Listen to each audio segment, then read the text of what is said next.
Okay, so yeah, so Shadowrun 5th edition. Today, my name is Raymz, by the way, for those who don't know me. I have played Shadowrun, or I have been playing Shadowrun on and off since, di naman, second ed. Di naman, not that big a grog nerd. So, Shadowrun, first of all, show of hands, who has played Shadowrun before? Has played? The card game. Who has run Shadowrun before as a GM? More or less. Okay, more or less. Maybe less. Always less. So I'm guessing you also haven't run.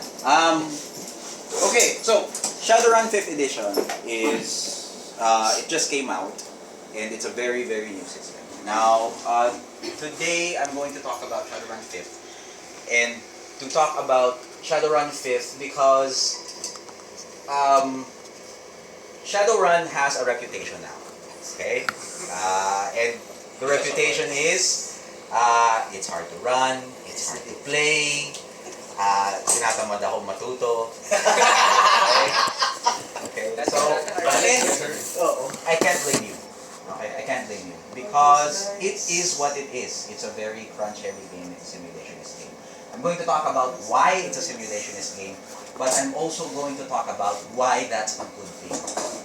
Okay? So, Shadowrun 5th Ed. So, for Shadowrun 5th Ed,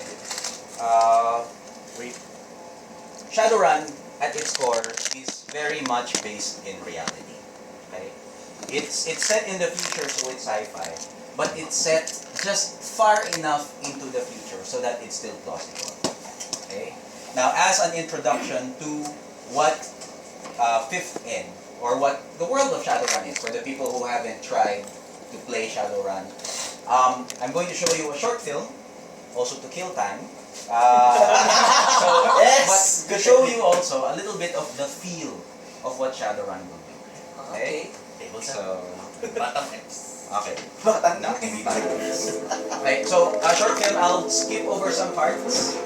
Okay, but I'll also give you a running commentary. This is a short film about augmented reality, which is the next big thing in Shadowrun, the new thing in Shadowrun.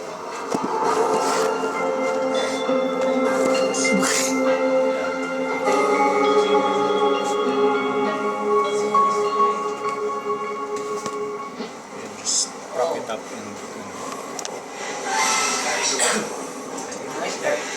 Perfect. So, okay, this is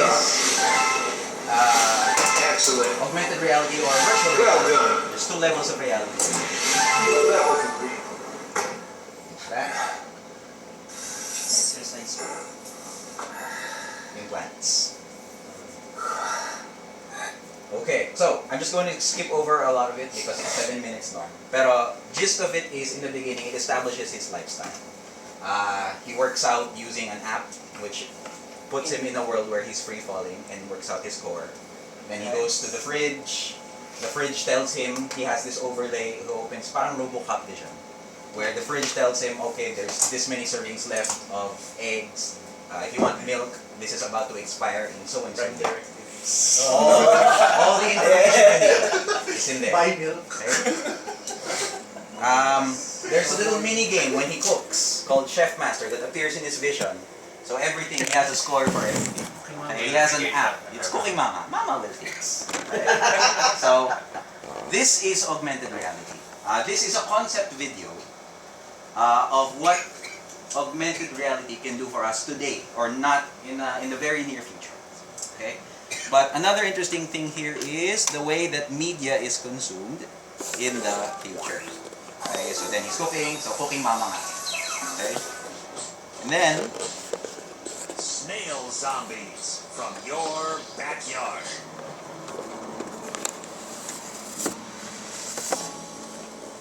Life is a journey, and in this journey, we all want to do more, experience more, feel more, and this is the live world of with no Shadowrun. boundaries. This is what everyone And why sees. shouldn't we?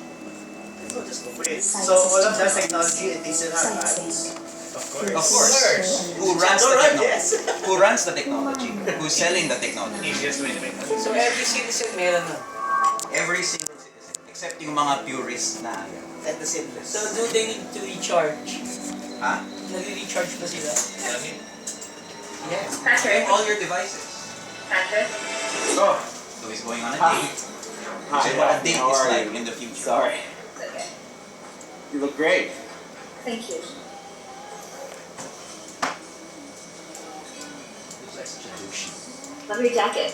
Thanks. It's a sports jacket, so that's official than it looks. What do you mean? Sorry? What's the difference between a sports jacket and a normal one? I guess a sports jacket is for people who want to look good even when they're chased by the police. My God. Anyway, Yes! this God. place has the best burgers in town. Oh, actually I'm vegetarian. Oh, Yeah. Mababas. really? Because you didn't say it on your profile, so. Well, I don't write everything on my profile. Do you want to go somewhere else? No, it's okay. I'll find something on the menu. Well, how about a glass of wine for starters? Yeah. Great. So, This is how you buy things in the future? any other things on your profile that Pop-up menu? you didn't You write buy it. about that I should know, or? Aren't you scared of jogging by yourself in the city? Not really. This is Besides, I'm about to hit level 5 on Marathon Master. Pretty impressive. level 30. What is scary Oh though? God, your score. On my last route, my site crashed. So scary. I didn't see anything. I couldn't find my way home. Site doesn't crash. Well, it did. I was totally lost. I didn't see anything. That doesn't happen since our last patch. Do you work there or something? Really? Yeah, Wow. What do you do there? nothing serious. I'm just a simple engineer. Okay. Hey, Rick. So skipping ahead a bit. So it's established he works for the company that makes the implants. That makes them. Okay. So to date, it's going well. High score. One thing leads to another. Okay. And Demolition Man says. Alright. It's about to Demolition Man says. instructions man. Well, I think they're going to do meat. That's alright, I guess. Oh. That's all dirty.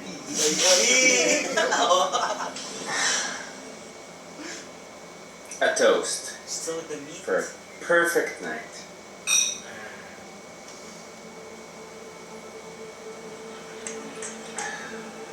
What are you drinking?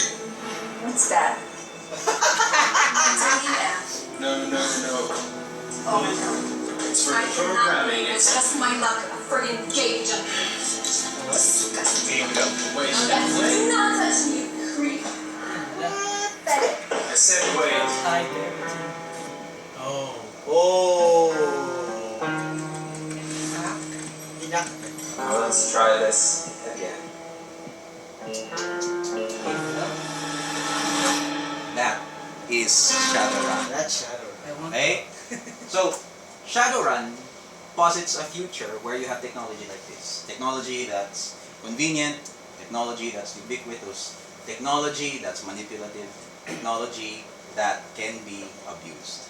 And it is abused in Shadowrun regularly. Okay? This is probably why you became a Shadowrunner in the first place. A Shadowrunner is, by definition, a criminal. Okay? In 5th ed, it's set in the 2070s, 2075. Okay? Corporations run everything. Okay? They are more powerful than countries. Now, going back to the presentation, in Shadowrun,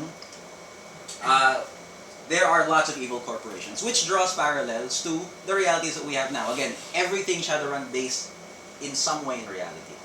Okay? For example, wait, that's not based in reality. But it's based in reality with an overlay of fantasy elements. Your typical D&D stuff. You have your dwarves, your trolls, your orcs, and your elves. Okay? And magic, and dragons, and technology. All of this put together with evil corporations and Shadowrunners trying to fight the system. Or just survive in the system. Okay? This is all based in realities that we have today. Okay? This is second edition Shadowrun. The game also changes with the changing reality. Second edition Shadowrun came out in 1993? Yeah, 1992. 92. Okay. This is what a hacker used to be. This is a decker. Your hacker. Na USB pa siya.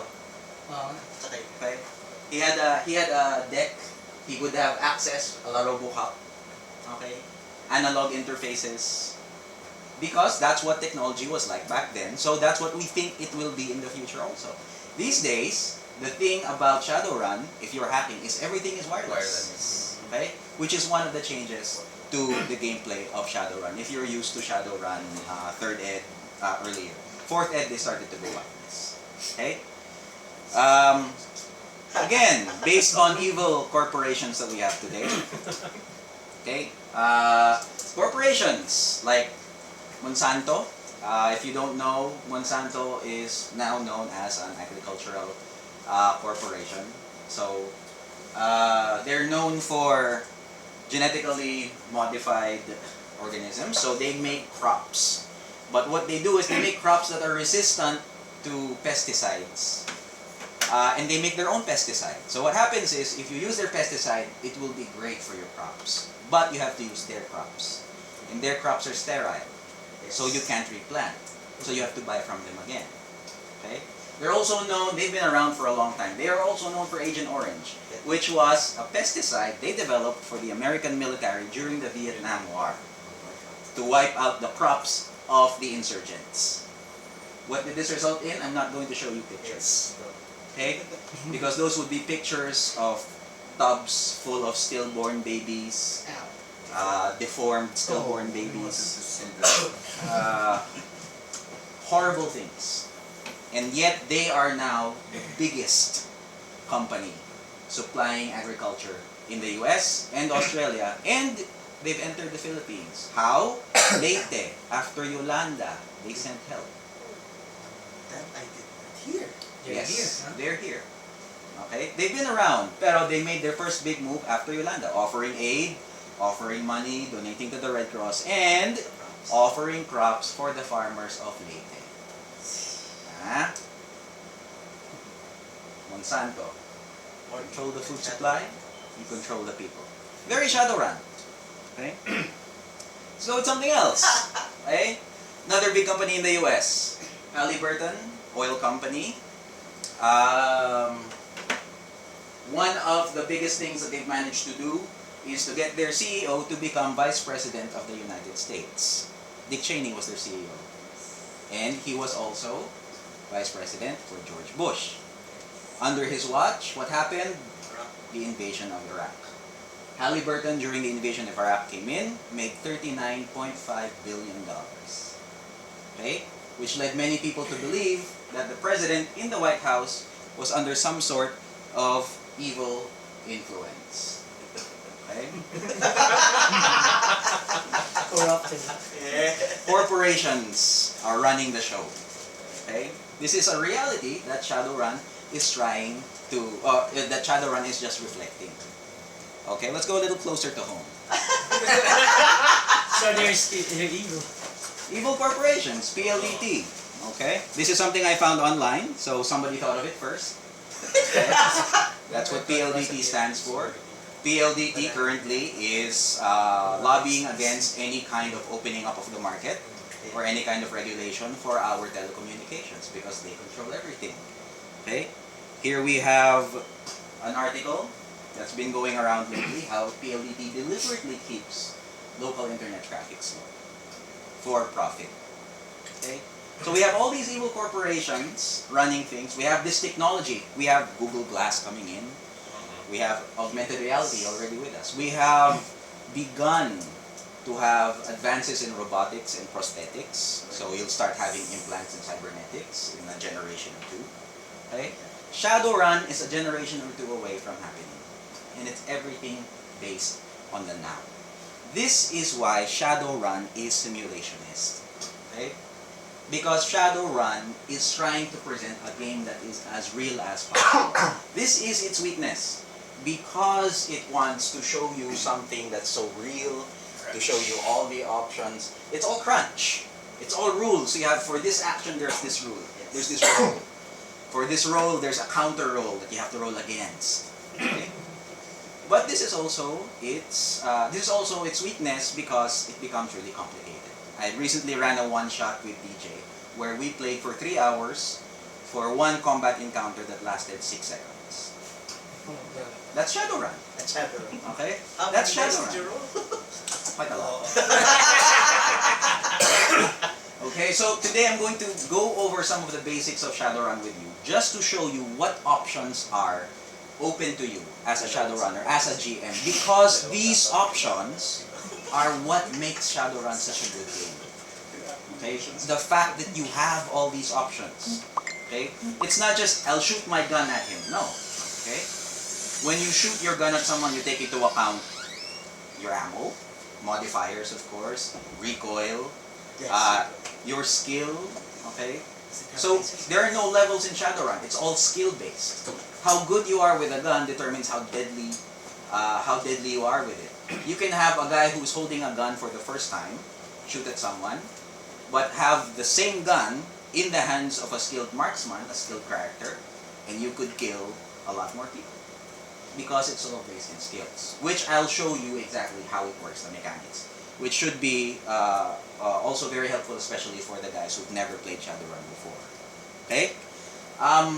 During one of the conversations that we've had online, Toby pointed out that Shadowrun is very simulationist in the same way that AD&D was very simulationist. They both came out first in the same year, 89. Okay? So there was this trend of crunch where everything was a simulation back then, where you would have every single rule. You guys play AD&D? Anyone? Anyone don't wanna bit? Proud. Okay. AD&D, do you remember how crazy it was with the rules? Yeah. Yes. Okay, weapon types, armor types, weapon speed. Taco. Taco. Taco. Taco. If you wanted to cast a spell, you needed to have a component. Verbal, somatic, Oh, materials. If you wanted to raise someone from the dead, you needed a diamond of 5,000 GP. If you don't have it, oh well.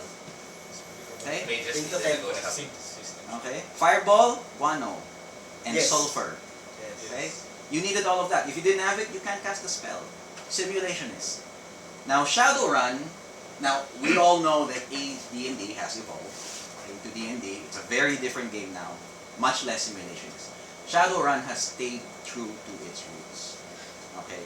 Which, again, is its strength and its greatest weakness. Okay? But, it's also what makes it so fun. Now, I'm going to discuss 3 of the worlds of Shadowrun today. Shadowrun is divided in the subsystems are divided into 3 categories: Meat, Magic, and Matrix. Okay? And today I'm going to give you a brief overview of how it runs and what the rules mean for gameplay and what makes it special. Okay? So, let's make this a little more interactive for the audience. Okay? Audience participation. Character sheets. Alright, let's give some sample character sheets. Let's say you guys are all my players. Okay? Initiative.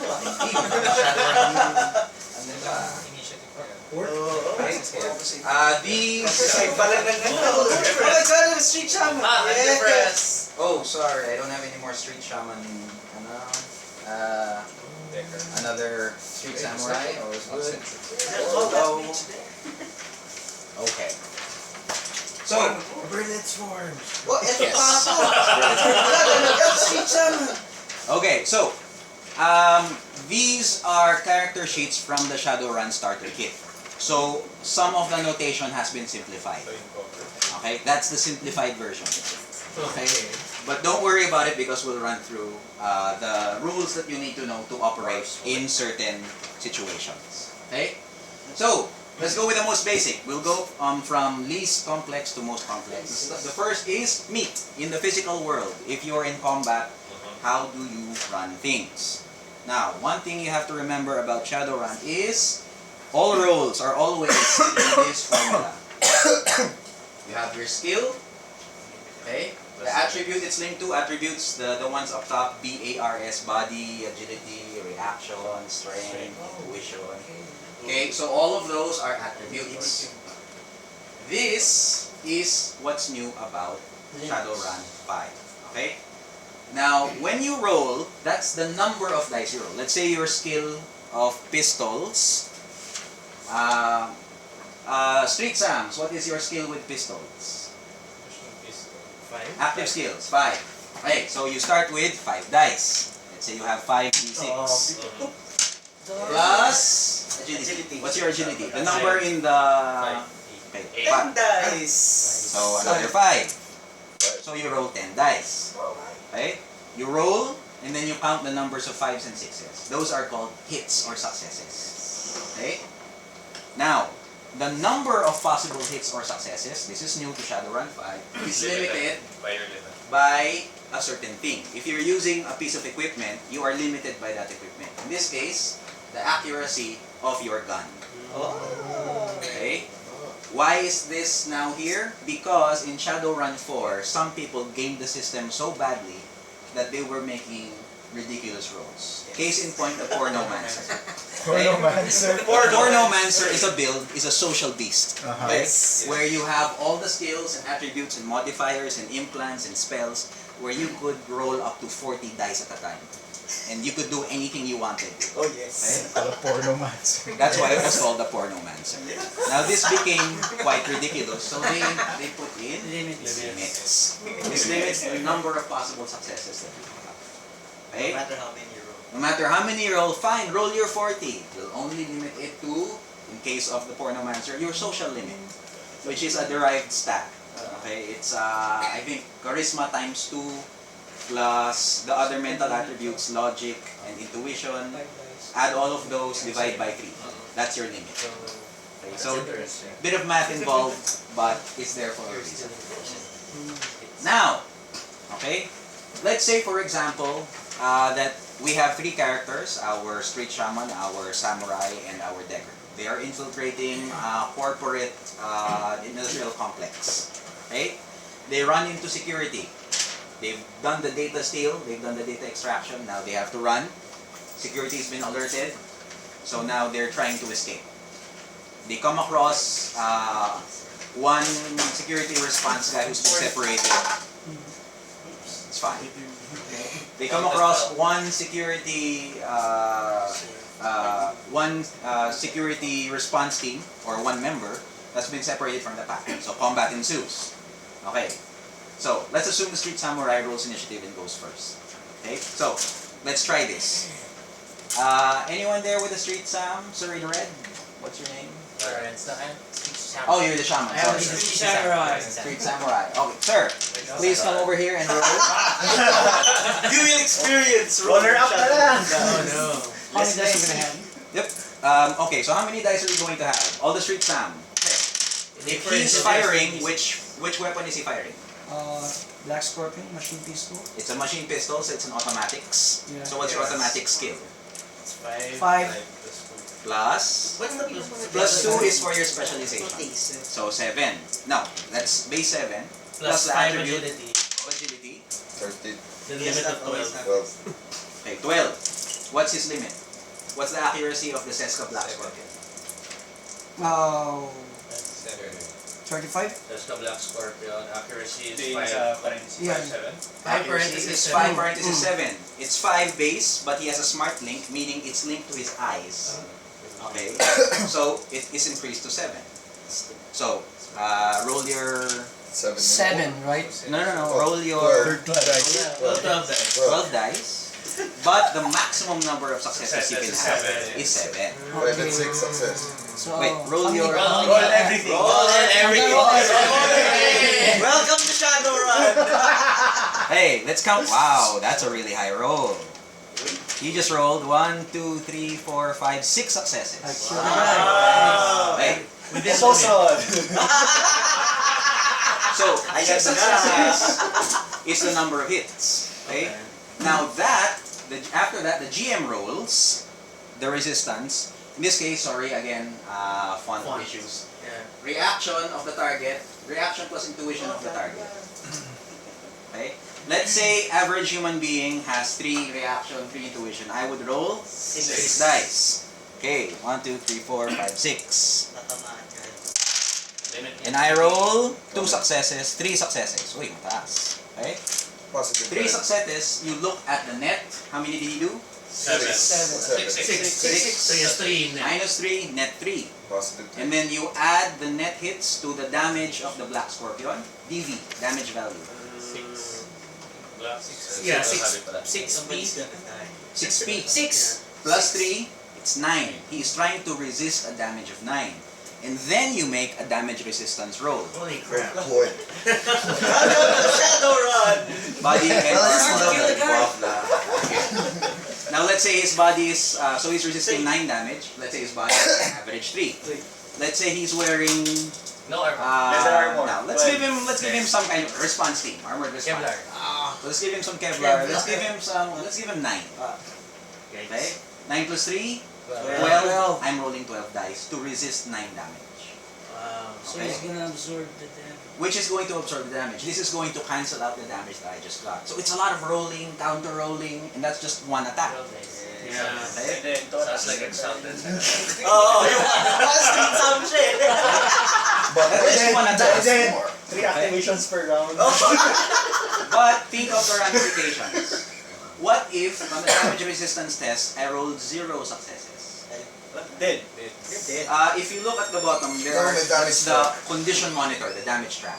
That's the amount of HP your average runner has. Yung walang X, how many do you have? 9. 1 shot could kill a normal human being. Runners and character players included. Okay? This is also what makes Shadowrun such a good game. Because even the lowliest mook can kill you. So you can't take anything for granted. Okay? Like in other games, for example, you come across a bunch of goblins. Goblins. Right? Here, the average ganger that jumps you in the alley could kill you. Okay? Which, again, is realistic, which makes the game interesting, which makes the game crunchy, but it makes it great to play also. There's always that threat that you can die of anything. And you can kill anything. Okay? Except the dragon. That's different. That's different. I'm not covering dragons. Okay? So, always remember this is what you roll base. So that is meat. This is the meat world, as it's called in Shadowrun, the physical world. Okay. Next to that, now let's say we're going to roll initiative now. Okay. Initiative is reaction plus intuition plus d6. Okay. Plus D6. Plus d6. So your initiative. So this is something new also in Shadowrun, the new initiative system. You have your reaction plus intuition plus d6 is your base initiative. You roll that, you total. You don't count hits. You total the number. Okay. So again, we have our street samurai. Any street samurai here? Eh, Okay. Just roll them, or I'll roll for you. sige. 7 plus 5. Oh wait, 7 plus 5. Hindi, 7 plus 5 plus 1 D6. So, 12 plus 1 D6. 12 plus 1 d6. 3d6. 3d6 yan. 3d6. D6 for Street You Samurai. just roll the 6, a 1. You have And a two. cybernetics kasi that 3d6. Okay, the Augmented. street samurai has wired reflexes. Okay, which means his body is augmented so that he's a lot faster. I fight one here. I think it's this connection. Okay. Okay.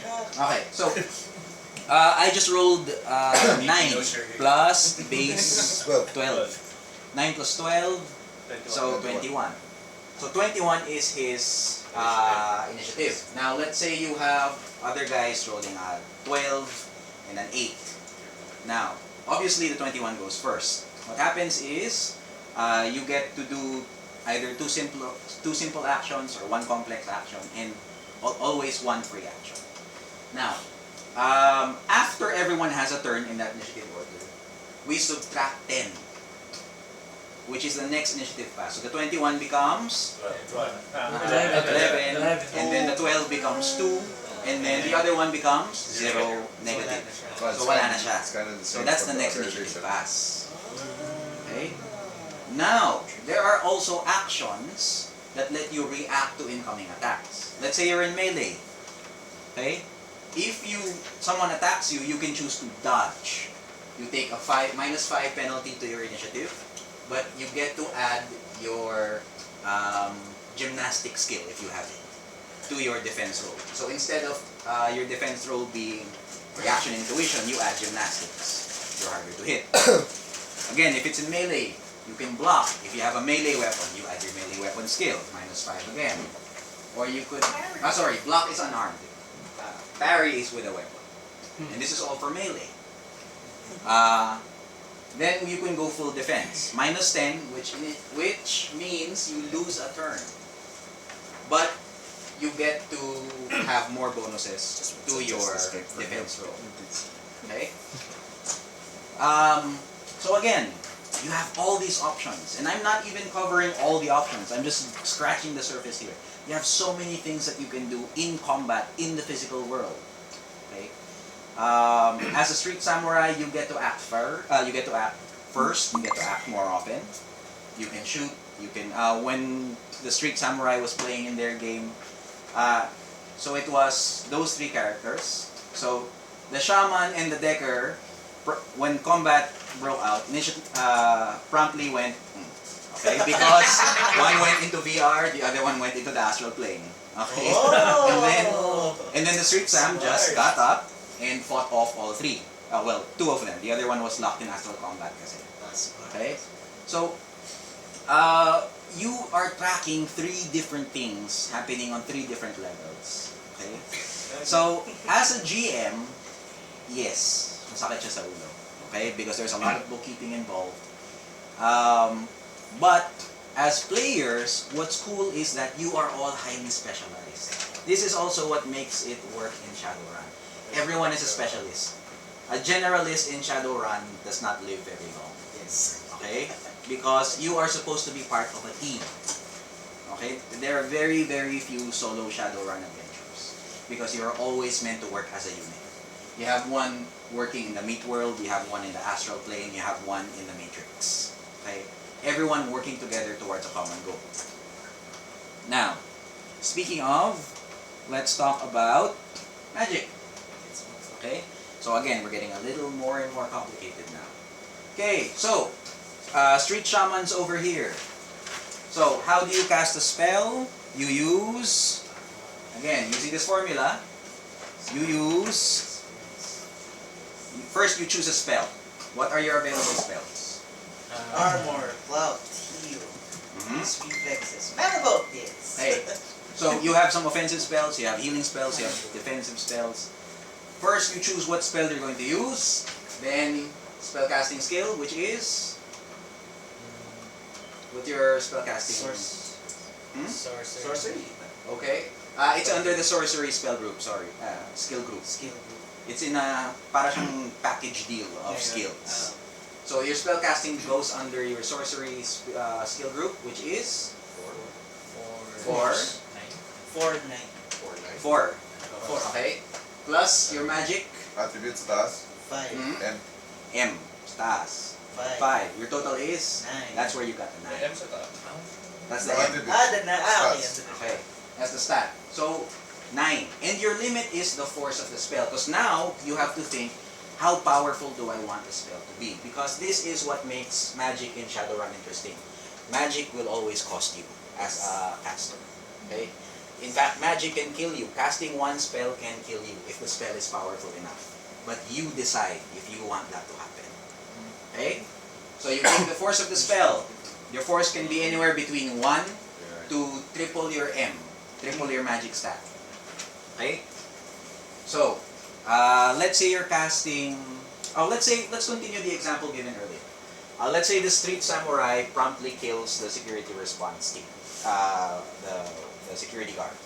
And then an armored troll lumbers into view. Okay? They fight. Now, a troll, let's say he has body armor of 12. Let's say he has a body of 7 because it's a troll. So he's rolling 19 dice to resist damage. Okay? So imagine what our street sam can do against that thing. Let's say it engages him in hand-to-hand. Oh, na. So we have the street samurai is in trouble. Okay? Now, as the shaman, you can help out using a spell. So let's say, what are you going to do? Anyone here with a... Yes, Sarah? The most direct way would be the mana bolt. Okay. So, Mana Bolt Patrol. Okay. So, how does Mana Bolt work? Could you read the stats first? mana bolt, type, M, range, line of sight, damage, T, physical.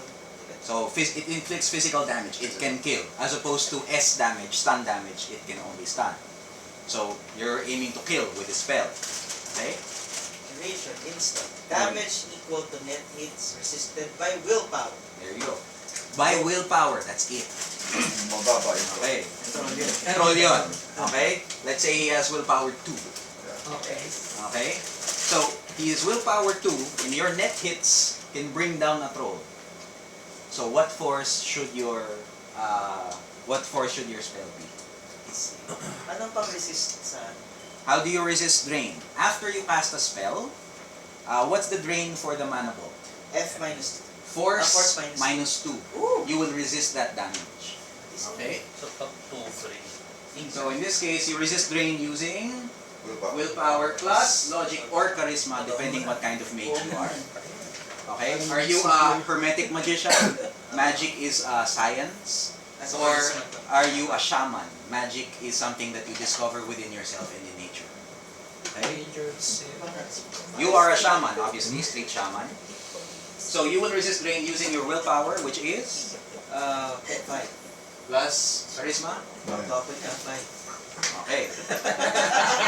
You will resist with 10 dice. Force minus 2 resisted by 10 dice. So now you have to do some mental math. 6. This is something that Mark pointed out when he played under me. There's a lot of reverse math in Yeah, here. 6. I'd go for 6. 6 or Kasi you'll only... But imagine, let's say the street Sam is in trouble. He won't last long. You want to bring him down. Get the That's new streets. That's a good That's a good suggestion.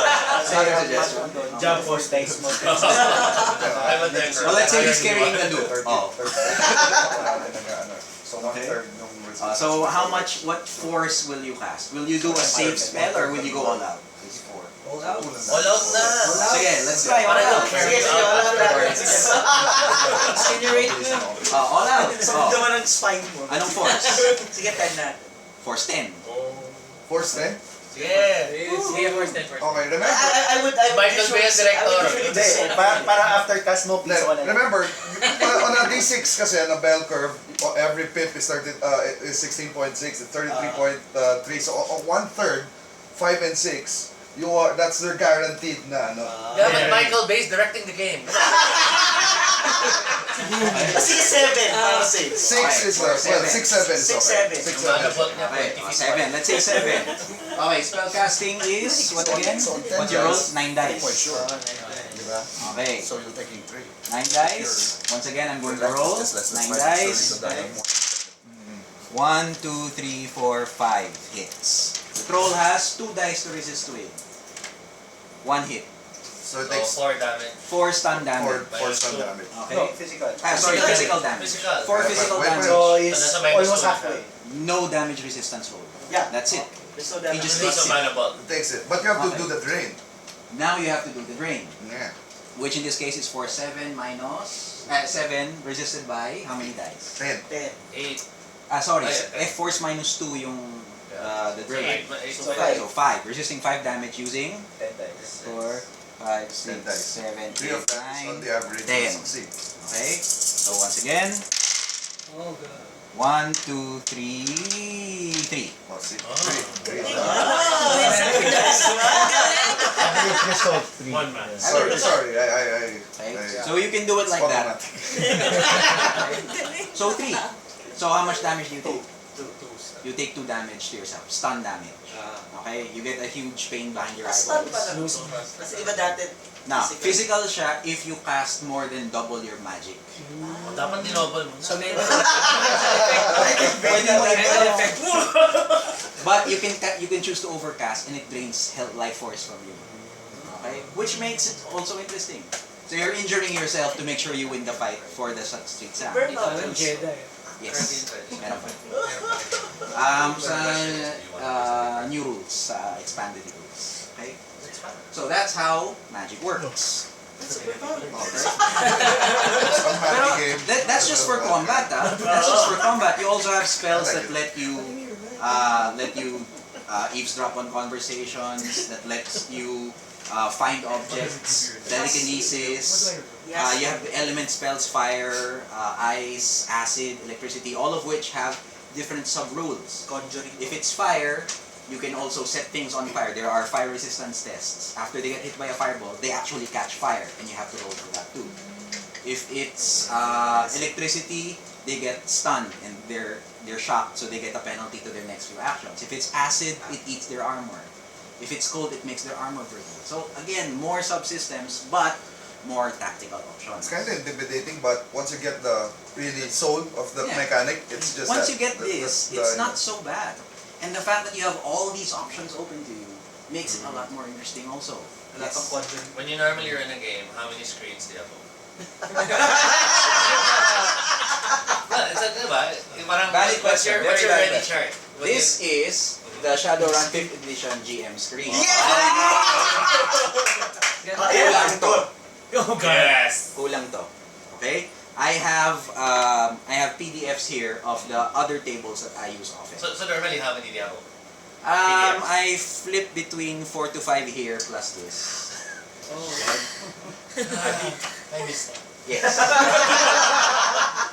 So for the GM, it's a lot of heavy lifting for the GM. But for the players, yes, also a lot of heavy lifting. On their But- own personal. Yeah, but again, it's as complicated as you want it to be. Okay? Kasi paano pag sinabi ko, I want to conjure an element. So, sorry. There are other options if you are a spellcaster. Okay? You can counter spell. Okay? You can declare that you are defending your party from any spell effects, and there's counter spelling. There is, again, sorry, reckless spell casting, which means you can do more than one spell per turn. Pero you get more drain. It's like firing from the hip. But Yes, but with mas magic. mas masakit siya. But additional drain, plus 3 to the drain. Yeah. So imagine you cast recklessly twice that same spell. So you risk taking Where's that. that could happen? Parang sa Scarlet Witch. Encounter spell. You have to declare as a free action. And that uses your free action. Tapos, you make counter spelling test, which adds to the hits of everyone that you're defending on their resistance test. But you should be proficient with that school of magic Okay? type of spell. There's also summoning and banishing spirits. That's a whole different subsystem. Okay? And there's also astral perception and projection. You blink and then you see auras. Okay?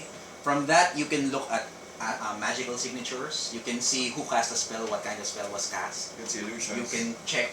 You can look at someone's aura, determine their mood, determine if they have implants, determine if they're also spellcasters.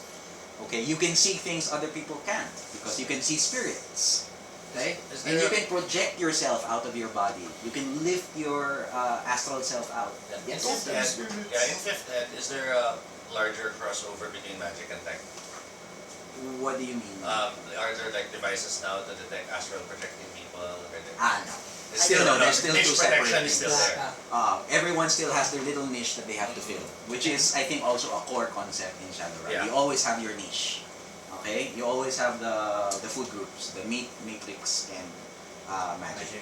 Okay? Wala pang app na detect magic. Baka lang kasi they tried that. Yeah. I'm sure they're still trying. Naka-wireless yung building ko against astral project. I'm sure the corporations are still trying, pero at this point, wala pa. That might be a plot hook. I don't know. Okay, so these are just subsystems. Again, apologies for the fonts. These are just subsystems that I haven't discussed, but these are again all these options open to you in the magic world. Okay, and finally we have the matrix. Okay. Now the matrix comes in different flavors. There are different kinds of people who operate in the matrix, or the internet as it's known in this game. The movie The Matrix came out in '99. Okay, so it came out before 4th ed, which renamed their internet into The Matrix. So, a little bit of a Dati Johnny homage. Mnemonic pa yung...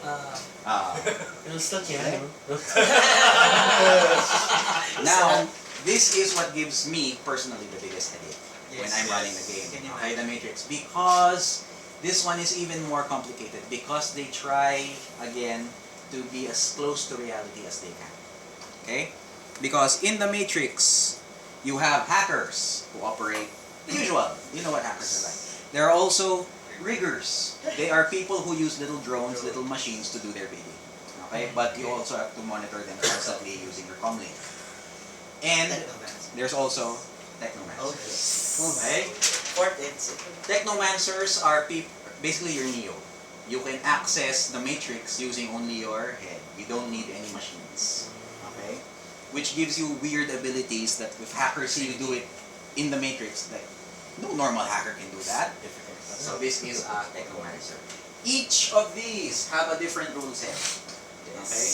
They all share one thing, which I'll go into in a bit. But hackers have, technomancers have abilities they don't. Riggers deal with rules for drones and automated software and that kind of thing.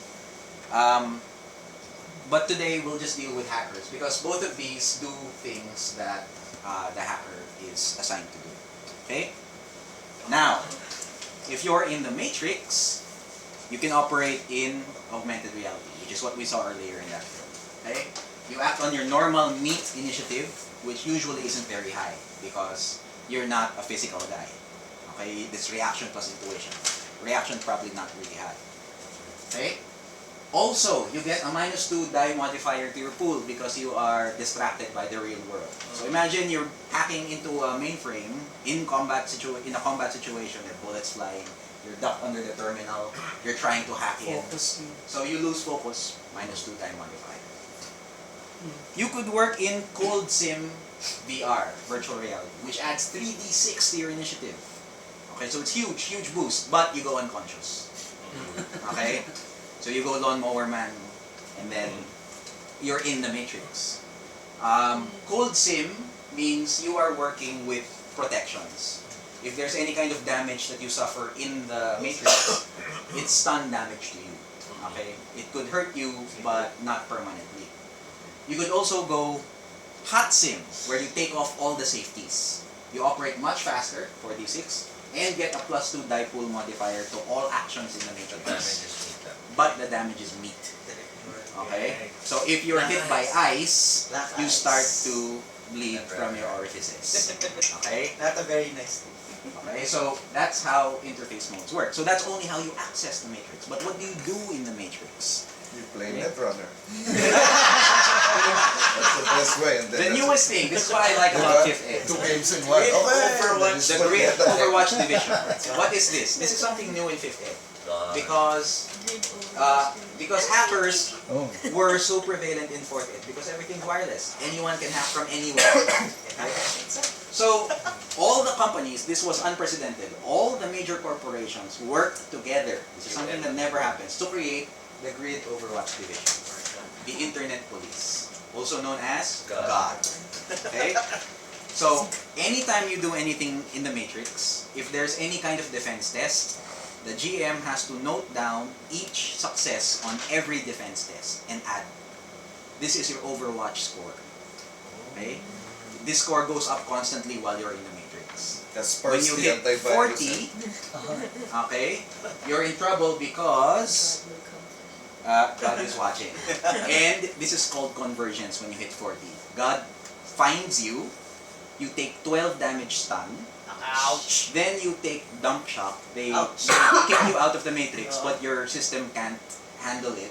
So you take an additional 6 damage. Okay?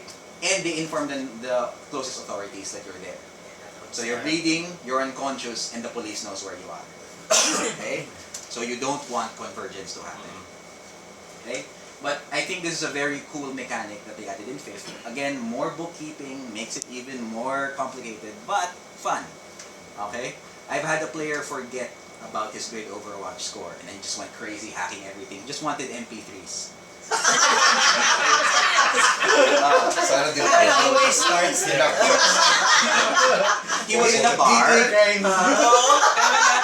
He was in a bar and then he just wanted, kasi like he was role playing, like his interests were all music. So he was just looking over everyone's music lists and downloading files, and the people who he thought were uncool, he was giving them his music. And hipster, some kind of hipster hacker he was giving. Ayun. Don't start! So, again, something interesting that happens because of the level of simulation involved in So- Shadowrun. How do you get rid of your score? You log off. It's that simple. And go somewhere else or pwedeng same? You log off and reboot your Yeah. device. But that knocks out your device for 2 turns. Okay. So if it's crunch time, that you may not have that luxury. Yeah. Depende. Okay? Again, options. So many choices for you. Maybe. Hey, you have a whole new set of attributes while you're in the Matrix. ASDF. Again, the cute little thing that they did. Okay? You have attack, which is your how you attack. Sleaze is in stealth. Data processing, that's one thing. Is how many programs you can handle. And firewall is your armor. Okay? Now, sorry. What do you do in the Matrix with these stats? These are your new stats while you're in the Matrix. Now, the Matrix operates on what is known as the Matrix Authentication Recognition Keys, aka marks. This is how you gain access to files. You put marks, you put your mark on something. With 1 mark, you gain user access. With 2 marks, you gain admin access, or super user access. And then 3 marks is the maximum you get admin Oh, access. so different now. Okay? So, depending on the number of marks you have on a target, that changes the actions available to you. Okay? So, for example, let's say you want to... First, you have to put the marks on them. Okay? So, how do you put marks on them? Wait, there. First, you can brute force your way into it. No stealth. You're just basically announcing to your opponent, I am hacking into you. Okay? So, you roll your cyber combat plus logic versus the opponent's willpower and his firewall. Okay? If you succeed, you place 1 mark, and for every 2 net hits you have, you can inflict damage on him. How does damage work in the Matrix? If you're working from a cyber deck, your deck starts to smoke in 0. Okay? And if it reaches 0, you get a brick. Okay? So that's called bricking. That's brute force. If you're just all-out combat. Okay? Or you could hack on the fly, which is the stealthier way of doing it. A lot of hackers do this. They get in, it's a heist. They want to get into the security systems. So they want to know what kind of security there is in. So they'll find a camera. The camera is linked to the central computer, the central security computer. Because it's linked, it uses the central computer stats, so it's a really strong camera. But it's also a weakness. If you hack into the camera, that means you have access into the central system. You don't want them to know you're doing this, so you hack using your hacking skill, plus your logic. Your limit is your sleaze stat. Versus the intuition of the enemy. For example, there's a security expert that's going over the grid overwatch, or that's going over Matrix Overwatch. Okay? Or it could be an agent, an automated program that's set for security. So you use their intuition, plus their firewall. Every hit, you get a mark, and you get a Matrix perception test, which gives you information about what you're hacking. Or the last, which is what happens when 2 hackers meet, is a data spike. You just send malicious code at each other. This is the DDoS attacks. Okay? So, cyber combat plus logic, using your attack, versus your opponent's intuition plus firewall. So you're just trying to wreck each other's decks, cyber decks. Okay? And that's the Matrix. I'm not going to make you roll for that anymore. Because that's a long that's a long process. But this is why the Matrix is also hard to run, because there are all these factors you have to check. Are you visible to the enemy hacker? Can you see his file, his persona online? If he is, can you put a mark on him? How many marks do you have on him? Does he have a mark on you? You have to check. Say you don't know, you can see him, but you don't know he's already hacking you. You also have to check yourself if you have any marks. And then once combat breaks out, so imagine all these things happening, and then there's guns shooting, and then you have the mage slinging spells, summoning spirits, okay? So it gets very chaotic, but it also gets really exciting because you have people who are trying to cooperate and running into problems all the time. Do you still have options for your deck like before? Programs? There are a lot more, there are programs now which let you, give you bonuses or different effects. And specialty programs? Yes. Okay. But a new thing in Shadowrun is, let's go back to there. So you have this. As a hacker, you have a cyber deck. And the cyber deck just gives you 4 numbers. Let's say 5, 4, 3, 3. You assign those numbers to whatever you want. So you can change depending, like combat mode. Okay, maximum attack. And then I'll go. So it's your personalized. Dati Yes. kasi you buy it Dati you off have the to shelf. buy. Yeah. Ngayon, you buy it off the shelf. This just, it's called a stat array. Oh, And then as ikaw an nag-assign. action, as a simple action, you can Yes, assign. you can reassign Can depending you on reassign what it in the middle of combat? Yes, Okay, good. it takes a simple action. Change.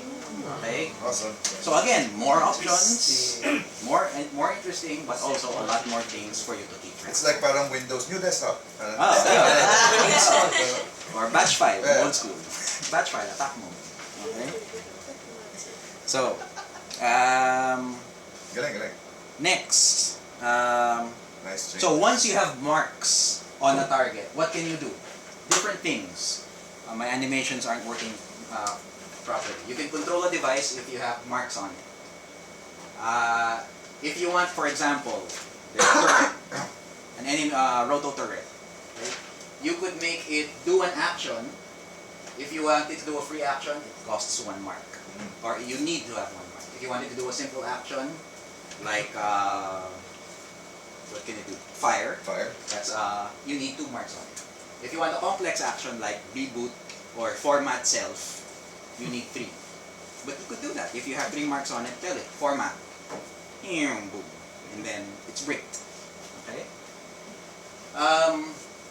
Now, you could also snoop. Okay? Which means you're looking over their shoulder. You know what they're doing. If they're entering their passwords, you can see that in real time. You can see the keystrokes. You can see what files they're accessing. You can see what emails they're receiving. You see what they see. Okay? Or the favorite reboot device. Okay? This is the favorite for, these 2 are very good for hackers in a combat situation. You have an orc pointing a gun at you, the clip falls out. Okay? Control device. Okay? It's a simple action. So what you do is you brute force your way into his gun. Then as a simple device, release click. Click. Okay? Smart. See, so, and then you have your hacker just crossing his arms. Right? So, there's style involved in being a hacker. This is also the most abused thing in Shadowrun. And it gaming, is from my also the experience. most abused thing. Okay? Before you start. Yeah, that's why we use borders. Now, it could be a common misconception. It's just a matter of rock, paper, scissors. Okay, so for an example, you have the troll who is immune to meat damage, so all you need to do is cast magic at him. So, yeah, there's an element of rock, paper, scissors. But in this case, if the shaman is the scissors and the troll is the rock can still crush the scissor's face. Okay? Yes. Yes, that's true. It's not as simple as rock, paper, scissors. Everyone has a role. But corporations But- have 3 hands. Corporations also have 3 hands. So, it's not just a matter of doing your role, but also watching out for each other. Okay? Which is what builds camaraderie in a Shadowrun game. I have had players bond so much because they've pulled each other's assets out of the fire so many times. In the course of an adventure, you will have the hacker protecting the street Sam, while the street Sam stands over the astrally projecting mage, and the astrally projecting mage is wrestling with a spirit that's trying to drown everyone. So there's that element of chaos, that element of cooperation, that also makes Shadowrun such a good game to play. And the run. Well, you're lucky. My players are cutthroat bastards who wanted the loot for themselves. There's always that. I will kill the others so that I get all the pay. There's always that. But After job. then you have a short campaign. Okay? But I've had had players run that way. I've had players. You're Shadowrunners and you're criminals, but that doesn't mean you have to be a heartless bastard all the time. You could be a vigilante. You could be an eco-terrorist. You could be trying to help out a sick sister. Okay. So these are all things that you could roleplay, and there are rules for that. There are rules to get dependents.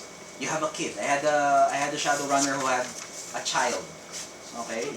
So, are we going out for a run? Okay, sure. But hold on, can you give me 30 minutes? I have to put my child to bed. So they're real na? They're not just lines on your... No, they're real. You actually purchase these qualities. Like dependent or spirit being. For some reason, a certain kind of spirit just doesn't like your face. Ngayon, these options. You have And- 10 minutes, right? Yep. I'm about to wrap up. So, Shadowrun is all about these options. And these options are what make it difficult and what make it great. Wait, I think that's it. There. For running a game, so as this is a GM thing now, what I like about Shadowrun is, once you get that down, I'm still working on it, so don't take my word for it. Once you get that down, all the rules, all the crunch, running the game itself, like the structure of the run, it's very simple. Okay? Because you can always depend on the structure. The first is meet Mr. Johnson. Mr. Johnson is the person who gives you your contact, who gives you the job. Your employer. Their employer. Okay? You always get hired by Mr. Johnson. Is he telling the truth? Maybe, maybe not. Okay? That's always something that you risk.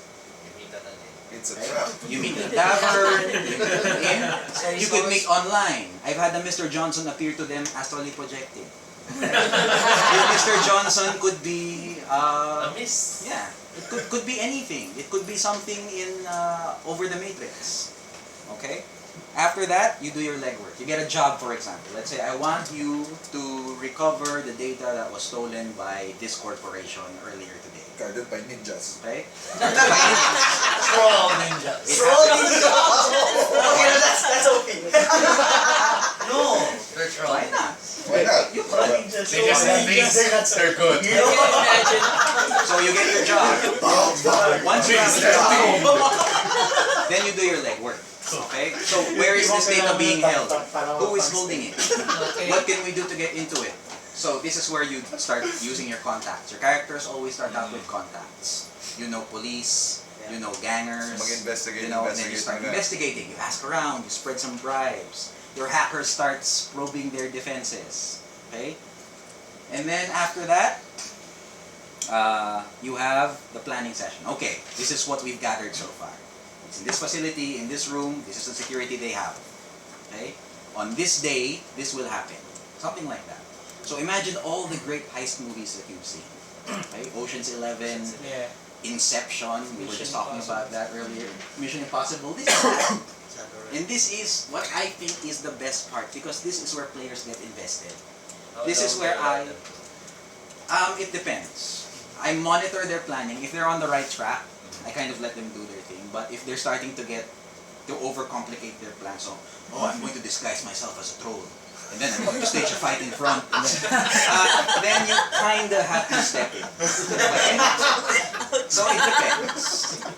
It depends. Some get into parang over-analysis paralysis. Yes, analysis paralysis is Yeah, always that very happens a big. lot. Okay, so you also have to be prepared to step in. But what's good about this is you can step back and watch them. Okay, they do what they want because they have all these options that we mentioned earlier. Okay, and of course, no plan survives. Okay, because once they execute the plan, you have complications. It always goes wrong. Something will always go wrong. And this is again what makes a run interesting. Because you know what? One time I gave my players a run, and then nothing went wrong. And then they were all wondering, like, is it happening now? The whole time. It went smoothly. That's why they were, what's going on? Because they always expect a complication. This is part of the basic run structure. There will always be a complication. If you want to see sample complications, they have some in the book. What I like to use are the complications. Fiasco. From Fiasco. Yes. An out-of-control rampage happens. Frantic chase. Okay. Misdirected passion, death, confusion. A neighbor wanders into the situation. Okay. You have so many things that could happen. Somebody develops a conscience. All these things. Right? You have your NPC suddenly doing these things, or a new element introduced into your run. Fiasco. Okay? It will help you a lot. This is a good template for you. Showdown. Because what I like to do is the players, yes, they're the central players of this story. They're the central characters. But they're only inhabiting a world that is inhabited by other characters. There are other stories happening. Who are more powerful than them? This is one way for you to show that there are other elements at work. And they're not the only ones who are doing their thing, that have their own agenda. This is a good way for you to throw a monkey wrench into their plans. Harlequin arrives. Harlequin arrives, kills everything. Okay, now he's mad at you. So that's going to be a Sometimes problem. may competing Shadowrunners in the same Yun. shop. You could have other Shadowrunners. Yun, Or it could be na you weren't really hired to do this job. You Or it's were a just trap. a screen for the other Shadowrunners to do their job. Yeah. It Prep, happens. prep lang kayo. Or you were hired by the corp to test the buildings. See, so you could do so many things again with the world. Okay. This is a good template. There are some in the book, not a lot, but I like to use these. And this is a good way for you to run Shadowrun. Once you get over the crunch, this is a good way for you to have fun with the players. And it really is a fun experience also for the players. I have had players still asking me to run Shadowrun. I just don't have the time. Because I still haven't gone through all the rules. Okay? But if you guys are interested, I have a suggestion. There's Shadowrun on Steam. The Shadowrun Returns. Shadowrun Return games. The turn-based. Yeah, Parang I Xbox. finished it. It's okay. It's not a 5. I'm rating it like a 2.5 to 3. Dragonfall it's, much better. it's around 140 pesos on Steam. You It's a want, good, Ah. it's a good introductory. Yes. The flavor and If how you the want game a goes. really good experience though, get Dragonfall. It's Yeah, much Dragonfall. better than I the haven't, others. haven't better. played that. Much Okay, I'll get that. Okay, so I think so. for me, just so to wrap things up, Shadowrun is really very simulationist. But you can think of it like a car, right? Any of you guys drive? Yeah. You guys drive or take cars or vehicles. Do you know how every single thing works in a car? No. No. Okay. So this is an approach for the players. You don't have to know everything about the game in order to enjoy it. Just All that get matters it is you get from point A to B. You, as a game master, have to be more of a mechanic. You have to know what's happening under the hood.